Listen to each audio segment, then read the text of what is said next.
لوگوں نے کہا یہ قرآن اللہ کی کتاب نہیں ہے، یہ بندے کا کلام ہے، بندے کا کلام ہے۔ تو قرآن نے 5 چیلنج کیے اور آج بھی ہیں جی اور قیامت کی صبح تک رہیں گے، بہت آج بھی ہیں۔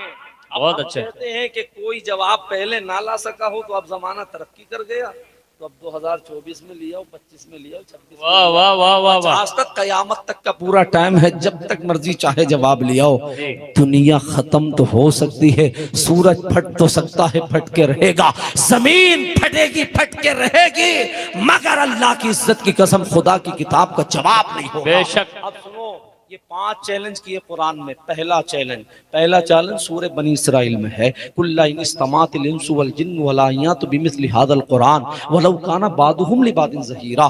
یہ لوگ کہتے ہیں یہ اللہ کی کتاب نہیں ہے، تو تمام جن اور انسان مل کر کے مقابلہ کریں اور قرآن کا جواب لے کر آئیں۔ قرآن نے جواب دیا نہیں لا سکتے۔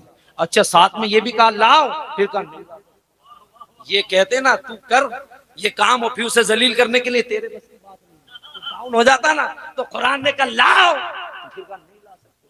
پھر قرآن نے کہا چلو بھائی پورے قرآن کا جواب تو نہیں لا سکتے، تو قرآن نے پھر سورہ یونس میں جواب دیا، ام یقولون افتراہ قل فاتوا بعشر سور مثلی فلی۔ قرآن نے کہا لاؤ، پھر پورے قرآن کا 114 سورتوں کا جواب نہیں لا سکتے تو 10 سورتوں کا ہی جواب لیا۔ پھر قرآن نے کہا نہیں لا سکتے، پھر کہا اچھا پھر 10 کا بھی نہیں لا سکتے، تو پھر قرآن نے 12ویں پارے میں فرمایا کہ ایسا کرو تم 10 کا بھی جواب نہیں لا سکتے تو ایک سورت کا جواب لیا۔ ام یقولون افتراہ قل فاتوا بسور مثلی، ایک سورت کا جواب لاؤ۔ تو لوگ سمجھے کہ ایسا نہ ہو کہ سورہ بقرہ کا جواب ہو، تو قرآن نے کہا چلو سورہ بقرہ کا نہیں ہے تو پھر اس سے چھوٹا کیے دیتا ہے۔ قرآن نے کہا وَإِن كُنتُمْ فِي رَيْبٍ مِّمَّا نَزَّلْنَا عَلَىٰ عَبْدِنَا فَأْتُوا بِسُورَةٍ مِّن مِّثْلِهِ، لاؤ ایک چھوٹی سی سورت کا جواب۔ کون سی سورت؟ سورہ الکوثر کا جواب۔ اچھا بھائی، یہاں پر حضور یہ اہل علم بیٹھے، طلبہ بیٹھے، سب بیٹھے ہیں نا، ماشاءاللہ سے سب لوگوں نے پڑھا، ان کی دستار میں یہ پڑھے لکھے لوگ ہیں۔ اب قرآن میں ہے کیا آیت کریمہ ہے؟ حضرت بیٹے فاضل اذن ہے، سبحان اللہ، وَإِن كُنتُمْ فِي رَيْبٍ مِّمَّا نَزَّلْنَا عَلَىٰ عَبْدِنَا فَأْتُوا بِسُورَةٍ مِّن مِّثْلِهِ، ہی ہا ہے نا اس میں، تو ہا ضمیر ہے نا، تو ہا کا مرجع بھی ہوگا، مرجع ہوتا ہے کہ نہیں ہے؟ بھائی ضمیر ہوگی تو مرجع ہوگا کہ نہیں ہوگا؟ اب مرجع کے لیے قاعدہ نحو کا یہ ہے کہ جو قریب ہو اسے بنانا اولا ہے، جی جو بعید ہو، کوئی استحالہ ہو تو دور کا بھی لا سکتے ہیں۔ جی۔ اب پھر آیت پڑھو، وَإِن كُنتُمْ فِي رَيْبٍ مِّمَّا نَزَّلْنَا عَلَىٰ عَبْدِنَا فَأْتُوا بِسُورَةٍ مِّن مِّثْلِهِ، تو نزلنا مثلی کے قریب ہے یا عبدنا قریب ہے؟ وَإِن كُنتُمْ فِي رَيْبٍ مِّمَّا نَزَّلْنَا عَلَىٰ عَبْدِنَا فَأْتُوا بِسُورَةٍ مِّن مِّثْلِهِ، اب مثلی کے ہا کے قریب عبدنا ہے یا نزلنا ہے؟ عبدنا ہے نا، تو کیا سمجھے؟ قرآن یہ کہہ رہا ہے کہ قرآن کا جواب بعد میں لانا، پہلے اس بندے کا جواب تو لاؤ، پہلے اس بندے کا تو جواب لاؤ جس پہ قرآن اتارا ہے۔ نزل اللہ کا جواب بعد میں لینا، مصطفیٰ کا جواب لاؤ۔ تم مرتے ہو سکتے ہو لیکن مصطفیٰ کا جواب نہیں لا سکتے۔ جب دنیا نبی کا جواب نہیں پیش کر سکتی تو نبی پہ اترنے والی کتاب کا جواب کیا پیش کر سکتی ہے؟ سنو، مما نزلنا علی عبدنا فاتوا بسورۃ من مثلی، ایک چھوٹی سورت کا جواب لاؤ اگر تم سچے ہو۔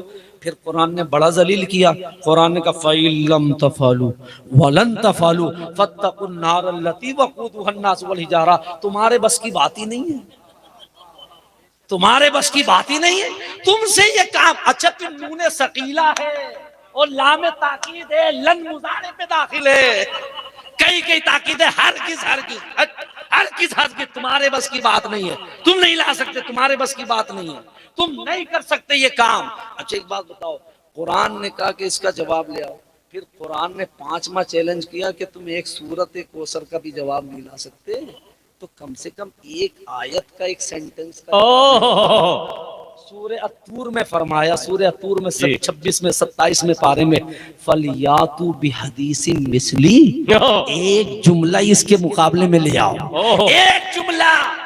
ایسا نہیں ہے کہ طاقت نہ لگائی ہو، طاقت بہت لگائی اس کا جواب لانے کے لیے، طاقت بہت. جیسے طاہر بھائی نے کہا نا کہ یہ کلام الحمدللہ دنیا بھر میں پڑھا گیا.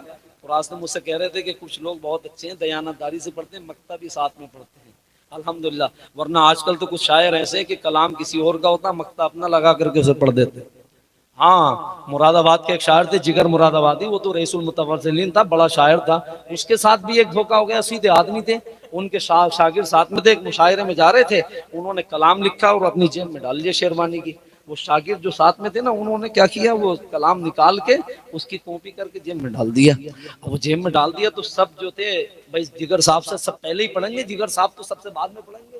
اب جگر صاحب سے پہلے وہ شاگرد کا نمبر آیا. اب شاگرد کھڑے ہوئے اور کھڑے ہو کر کے استاد توجہ، استاد توجہ. اب استاد توجہ دے رہے ہیں، وہ سوچ رہے سنجیدہ آدمی، تو انہوں نے کہا یہ تو میرے ہی کلام پڑھنا جو میں لکھ کر گیا. ہر شعر پر استاد توجہ. اب جب وہ توجہ پورا کلام ہو گیا، اب جب جگر صاحب کا نمبر آیا تو انہوں نے ایک نیا کلام اسی وقت لکھا. اور انہوں نے کہا بس اتنا جملہ بولا کہ اس مشاعرے کے لیے جو میں کلام لایا تھا وہ تو آپ ان سے سن چکے ہیں، اب ایک نیا کلام ہے. وہ بگڑ گئے، بولے یہ کیا بات ہے کہ ہمارا کلام آپ سے ٹکرا نہیں سکتا ہے. تو جگر صاحب بولے کہ کیسے ٹکرا سکتا ہے، یہ کیسے ممکن ہے کہ سائیکل ہوائی جہاز سے جا کر کے ٹکرا جائے. سائیکل ہوائی جہاز سے جا کر نہیں ٹکرا سکتی. تو لوگ اپنے دوسروں کے کلام کو اپنا کلام بنا کر کے پیش کرتے ہیں. یہ قرآن کا اعزاز ہے، یہ نبی کی امانت ہے کہ اپنے کلام کو اپنا کہا اور خدا کے کلام کو خدا کا کلام کہا ہے. اتنا امین ہے. تو قرآن نے کہا لاؤ چیلنج کا جواب لاؤ، نہیں لا سکے. اور آج ہم بھی کہہ رہے ہیں سوشل میڈیا کے ذریعے سے لاؤ اس کا جواب، نہیں لا سکتے ہیں. تو جب نہیں لا سکے نا قرآن کا جواب، نہیں لا سکتے، تو قرآن نے کہا تم یہ چاہتے ہو کہ اسلام کو مٹا دیا جائے، باطل قرار دے دیا جائے، تو بولے ایک آسان کام ہے، بدر میں بھی نہیں جانا پڑے گا، احد میں بھی نہیں جانا پڑے گا، کربلا میں بھی نہیں جانا پڑے گا، بچے بھی نہیں کٹیں گے، عورتیں بھی بیوہ نہیں ہوں گی، کسی کی گردن بھی نہیں جائے گی، کچھ بھی نہیں ہوگا. کہا کیا ہے؟ تو کہا قرآن کا جواب لے آؤ. جب قرآن کا جواب لے آؤ گے قرآن باطل، اور قرآن باطل ہوگا تو دین ختم ہو جائے گا. انہوں نے کہا بدر میں جانا آسان ہے، احد میں جانا آسان ہے، بچے کٹوانا آسان ہے، عورتوں کو بیوہ کرنا آسان ہے، لیکن قرآن کا جواب لانا آسان نہیں. بہت کوشش کی قاری صاحب، بہت کوشش کی، بڑا زور لگایا، بڑا. اور کتنا زور لگایا، یہ ہمارے یہاں کتاب پڑھائی جاتی ہے، حضرت نے پڑھی ہوگی سبع معلقہ. یہ معلقہ سبع معلقہ اشعار میں 800 سے زیادہ اشعار ہیں اس میں عربی کے. یہ وہی زمانے کے اشعار ہیں کہ خانہ کعبہ کے غلاف پر شاعر لوگ لکھتے تھے اور لکھ کر کے اسے ٹانگ دیا جاتا تھا، ان کی اصلاح ہوتی تھی اور انہی کو سبع معلقہ کر کے کتاب بنا دی گئی ہے. وہ کتاب آج علم یہاں پڑھائی جاتی ہے، علم ادب کے اندر، عربی ادب کے اندر پڑھائی جاتی ہے سبع معلقہ. یہ وہی کتاب ہے. تو لوگوں نے بڑی کوشش کی کہ اس کا جواب لائیں، جواب لائیں، جواب نہ لا سکے تو کمی تلاش کی. کیا کمی تلاش کی؟ الحمد کے الف سے لے کے والناس کی سین تک. انہوں نے کہا کہ پورا قرآن سب ٹھیک ہے، ساری صورتیں ٹھیک ہے، ترتیب بھی ٹھیک ہے، مگر اس میں 3 لفظ ایسا آیا ہے جو فصیح اور بلیغ، فصیح اور بلیغ نہیں. تو سرکار نے پوچھا وہ کون سے ہیں؟ تو سارے جماعتی لوگوں نے مل کر کے فَإِن لَمْ تَفْعَلُوا والی جماعت جو تھی، وَلَن تَفْعَلُوا والی جماعت، اس نے مل کر کے 3 لفظ تلاش کیا. کیا ہے قرآن میں وہ لفظ؟ ایک لفظ ہے کبار، ایک لفظ ہے اجاف، ایک لفظ ہے حضوہ. ان تینوں کو تلاش کیا، بولے یہ فصیح ہے. آئے حضور کی بارگاہ میں سارے جماعتی مل کر، انہوں نے کہا یہ فصیح نہیں، ہمارا اعتراض ہے. انہوں نے فرمایا اس کا فیصلہ کون کرے گا؟ یہ فصیح نہیں. انہوں نے کہا وہ ہمارا جو سب سے بڑا شیخ ہے نا، بوڑھا بزرگ، استاد الشعراء، وہ کرے گا. آپ نے فرمایا بلاؤ اسے بلایا گیا. اب اس سے بیچارے کو یہ پتہ نہیں تھا کہ مجھے کیوں بلایا گیا، مجھے بلایا کیوں گیا ہے. اسے بلایا گیا. اب بلانے کے جب وہ آیا حضور کی بارگاہ میں تو نبی نے فرمایا بیٹھ جاؤ. حضور نے فرمایا کھڑے ہو جاؤ. پھر حضور نے فرمایا بیٹھ جاؤ، پھر بیٹھ گیا. پھر کہا کھڑے ہو جاؤ، پھر کھڑا ہو گیا. 2-4 مرتبہ جب یہی کام کیا تو بوڑھا آدمی تھا، بوڑھا آدمی کو ایسے ہی بیچارے کو غصہ جلدی آ جاتا، اسے بھی غصہ آ گیا. اور غصے میں آ کے جانتے اس نے کیا کہا؟